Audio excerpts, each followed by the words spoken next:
আজকে আগস্টের third week চলছে। কি পরিমাণে ড্রাগন গাছে নতুন কুড়ি এসছে আপনাদের সাথে শেয়ার করি। একবার দেখুন, প্রতিটা ডালে অসংখ্য ফুলের কুড়ি, অসংখ্য ফুলের কুড়ি এসছে প্রতিটা ডালে। গাছে এইখানে পর্যন্ত কুড়ি এসছে। আপনাদের দেখাই কি পরিমাণে কুড়ি এসছে। ফুলের কুড়ি, তার সাথে ছোট ফলও আছে, পেকে গেছে ফল। দেখুন প্রতিটা ডালে, এমন কোনো ডাল নেই, ম্যাক্সিমাম ডালের ক্ষেত্রেই কুড়ি আছে, অসংখ্য কুড়ি।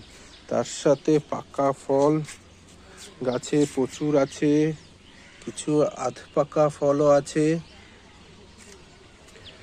আর আপনাদের এইটা তো দেখানোই হয়নি, এটা দেখুন, জাস্ট এই ডালটা আপনারা দেখুন, একটা ডালে কতগুলি কুড়ি এসছে। 10খানা 11খানা ফুলের কুড়ি এসছে এই শুধুমাত্র এই একটি ছোট ডালের মধ্যে। 6, 7, 8, 9, 10খানা কুড়ি এসছে শুধু একটা ডালের মধ্যে। 10টায় টিকবে না, জোর হলে 2 কি 3টে টিকতে পারে, এর থেকে বেশি তো টিকবে না।